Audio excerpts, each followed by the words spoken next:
வணக்கங்களுடன் இன்றைய முக்கிய செய்திகள். சட்டப்பேரவையில் நிறைவேற்றப்பட்டுள்ள 10 மசோதாக்களை நிறுத்தி வைத்தது சட்டத்துக்கு எதிரானது என்று தமிழக அரசு தொடர்ந்த வழக்கில் உச்சநீதிமன்றம் தீர்ப்பு அளித்துள்ளது.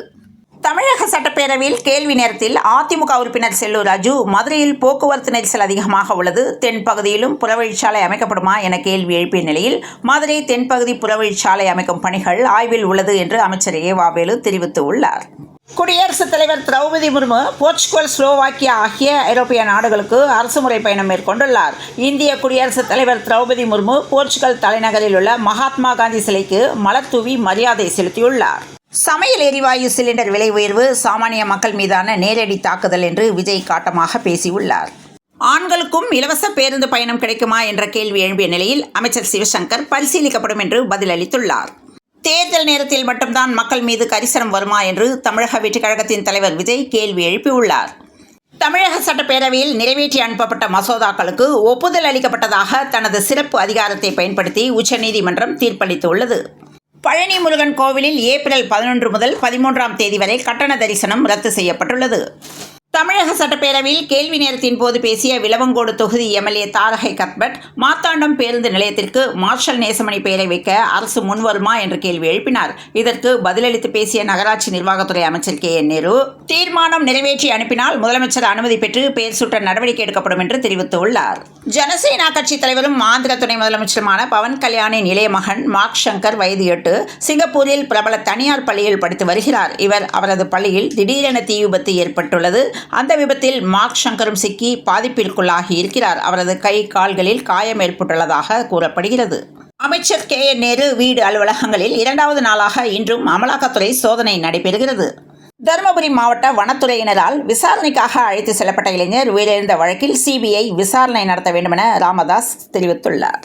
வெப்பத்தால் பாதிக்கப்பட்டவர்களுக்கு தேவையான உதவிகள் வழங்கப்படும் என்று KKSSR ராமச்சந்திரன் அறிவிப்பு வெளியிட்டுள்ளார். சேத்துப்பட்டு வேளாண்மை விரிவாக்க மையம், கொம்மனந்தல், வடமாதிகளம் துணை வேளாண்மை விரிவாக்க மையங்களில் முதலமைச்சரின் மண்ணுயிர் காத்து மண்ணுயிர் காப்போம் திட்டத்தின் கீழ் தங்கை பூண்டு விதைகள் 50% மானிய விலையில் விவசாயிகளுக்கு வழங்கப்பட்டு வருகிறது. பெண் குழந்தைகள் பாதுகாப்பு திட்டத்தின் கீழ் 2 குழந்தைகளுக்கு தலா ரூபாய் 25,000 வீதம் டெபாசிட் பத்திரத்தை துணை சபாநாயகர் கு. பிச்சாண்டி வழங்கினார். சொத்து பிரச்சனை காரணமாக அண்ணன் தம்பி இருவரையும் திருமணம் செய்த அக்காள் தங்கை குடும்பத்தில் பிரச்சனை ஏற்பட்டதாக மன உளைச்சலில் இருந்த நிலையில் கிணற்றில் குதித்து அக்காள் தங்கை இருவரும் ஒன்றாக தற்கொலை செய்து கொண்டுள்ளனர். சென்னை கோயம்பேடு முதல் கிளாம்பாக்கம் கலைஞர் நூற்றாண்டு பேருந்து முனையம் வரை 70V என்ற தடமெண் கொண்ட பேருந்து இயங்கி வருகிறது. இந்நிலையில் இப்பேருந்தில் பெண் பயணி ஒருவர் பயணம் செய்துள்ள நிலையில் அவர் எடுத்து வந்த ரூபாய் 73,000 பணப்பையை பேருந்திலேயே தவறுதலாக வைத்துவிட்டு இறங்கி சென்றுள்ளார். பிறகு பயணிகளை இறக்கிவிட்டு பேருந்தில் பார்த்தபோது பை ஒன்று இருந்துள்ள நிலையில் பேருந்தின் நடத்துனரும் ஓட்டுநரும் மேல் அதிகாரிகளுடன் தகவல் தெரிவித்த நிலையில் தவறவிட்ட பெண்ணை கண்டுபிடித்து ரூபாய் 73,000 திருப்பிக் கொடுத்த சம்பவம் நெகிழ்ச்சி ஏற்படுத்தியுள்ளது. மணப்பாறை தொகுதியை திமுகவை சேர்ந்த மண்ணின் மைந்தருக்கே ஒதுக்க வேண்டுமென உடன்பிறப்புகள் இப்போதே திமுக தலைமைக்கு அழுத்தம் கொடுக்க ஆரம்பித்துள்ளனர். சேப்பாக்கம் மைதானத்தில் IPL போட்டியின் போது செல்போன் திருட்டில் ஈடுபட்ட மேலும் 3 பேர் கைது செய்யப்பட்டுள்ளனர். எதிர்க்கட்சித் தலைவர் எடப்பாடி பழனிசாமி தலைமையில் இன்று காலை சட்டப்பேரவைக்கு வருகை தந்த அதிமுக உறுப்பினர்கள் கருப்பு சட்டை அணிந்து வருகை தந்தனர். அண்ணாமலையை மாற்ற அழுத்தம் கொடுக்கிறது அதிமுக என்ற கேள்வி எழும்பிய நிலையில் பாஜக துணைத் தலைவர் கரு நாகராஜன் பேட்டி அளித்துள்ளார். போக்சோ வழக்கு தொடரப்பட்ட நிலையில் பிரபல மத போதகர் தலைமறைவாகியுள்ளார். வக்ஃபு சட்டத்தை எதிர்த்ததால் சட்டத்தை மீறி ரெய்டு என NR இளங்கோ MP கண்டனம் தெரிவித்துள்ளார். இலங்கைக்கு கடத்துவதற்காக மண்டபம் கடற்கரையில் பதுக்கி வைக்கப்பட்டிருந்த ரூபாய் 5,50,000 மதிப்புள்ள 55 கிலோ கஞ்சா பறிமுதல் செய்யப்பட்டு உள்ளது.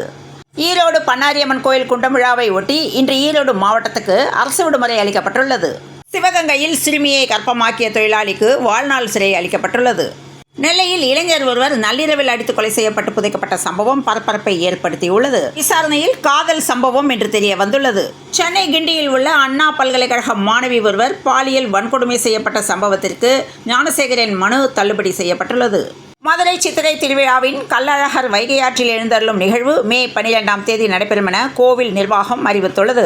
மதுரை சித்திரை திருவிழா மே 8ஆம் தேதி தொடங்கி 17ஆம் தேதி வரை நடைபெறும் என்று கூறியுள்ளது.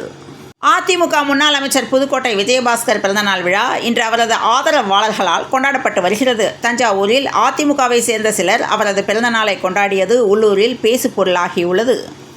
தமிழகத்தில் நீட் தேர்வு விலக்கு தொடர்பான அனைத்து கட்சி கூட்டத்தை புறக்கணிப்பதாக அதிமுக அறிவித்துள்ளது. தமிழக தமிழகத்தில் நடப்பது போலி என்கவுண்டர்கள், மக்கள் மனதில் மாற்றம் வர வேண்டும் என்று திருச்சியில் சீமான் அதிரடியாக பேசியுள்ளார். திருச்சி நீதிமன்றத்தில் நாம் தமிழர் கட்சி ஒருங்கிணைப்பாளர் சீமான் நேரில் ஆஜரானார். மீண்டும் வரும் 29ஆம் தேதி டிஐஜி வருண்குமார் மற்றும் நாம் தமிழர் ஒருங்கிணைப்பாளர் சீமான் இருவரையும் நீதிமன்றத்தில் ஆஜராக நீதிபதி விஜயா உத்தரவிட்டுள்ளார். ஆளுநருக்கு எதிரான தீர்ப்பு தமிழ்நாடு திறந்த நிலை பல்கலைக்கழக ஆசிரியர் சங்கம் பாராட்டு தெரிவித்துள்ளது. அமைச்சர் KN நேருவின் சகோதரரை அமலாக்கத்துறை அழைத்து சென்றனர். கவர்னர் RN ரவியின் நடவடிக்கைகளுக்கு கடுமையான கண்டனத்தை சுப்ரீம் கோர்ட் தெரிவித்துள்ள நிலையில் தமிழக கவர்னரை உடனடியாக நீக்க வேண்டுமென மார்க்சிஸ்ட் கம்யூனிஸ்ட் கட்சியின் மாநில செயலாளர் பே. சண்முகம் தெரிவித்துள்ளார். திருவள்ளூரில் அப்பளம் போல நொறுங்கிய காரில் நூலிழையில் தப்பிய காவல் ஆணையர் வீடியோ வெளியானது. கேஸ் விலையேற்றத்துக்கு எதிரான தமிழக வெற்றிக் கழக தலைவர் விஜயின் அறிக்கை பற்றி பாஜக மூத்த தலைவர் தமிழிசை சவுந்தரராஜன் விமர்சனம் செய்துள்ளார். ஒன்றுமே தெரியாமல் விஜய் பேச வேண்டாம், கேஸ் விலையேற்றம் மிக குறைவுதான் என்று தமிழிசை சவுந்தரராஜன் அறிவித்துள்ளார். மசோதாக்களை நிறைவேற்றாமல் முட்டுக்கட்டை போடுவதாக ஆளுநருக்கு எதிராக தமிழக அரசு தாக்கல் செய்த வழக்கில் உச்சநீதிமன்றம் அதிரடி தீர்ப்பை இன்று வழங்கியுள்ளது. மாண்பு பாதுகாக்கப்பட்டிருக்கிறது என்று பாமக ராமதாஸ் மகிழ்ச்சி தெரிவித்துள்ளார். டாஸ்மாக் அலுவலகம் உள்ளிட்ட இடங்களில் அமலாக்கத்துறை சோதனை நடத்தியதை எதிர்த்து தொடரப்பட்ட வழக்கை சென்னை உயர் நீதிமன்றத்திலேயே தொடர்ந்து நடத்த தமிழக அரசு முடிவு செய்திருப்பதாக நீதிமன்றத்தில் தெரிவிக்கப்பட்டுள்ளது.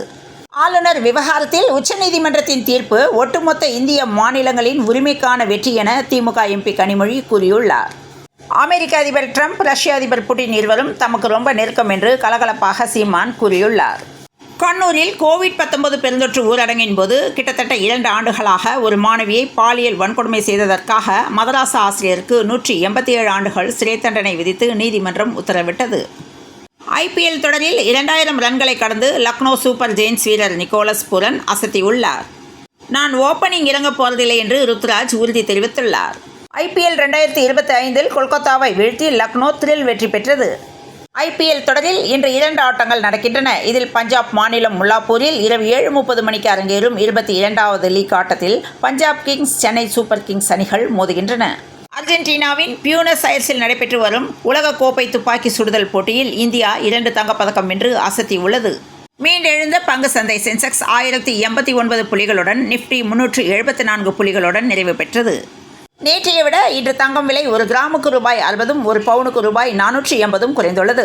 இன்று வெள்ளி விலை கிராமுக்கு ₹1 குறைந்துள்ளது. அதன்படி சென்னையில் இன்று 22 கேரட் ஆபரண தங்கத்தின் விலை 1 சவரன் 65,800 ரூபாய்க்கும், 1 கிராம் 8,225 ரூபாய்க்கும் விற்பனையானது. வங்கக்கடலில் நிலவி வந்த காற்றழுத்த தாழ்வு பகுதியானது அடுத்த 48 மணி நேரத்தில் படிப்படியாக வலுக்குறையக்கூடும் என்று வானிலை ஆய்வு மையம் தகவல் தெரிவித்துள்ளது. இத்துடன் இந்த செய்திகள் நிறைவடைந்தன. மீண்டும் நாளை காலை செய்தியில் சந்திப்போம். நன்றி, வணக்கம்.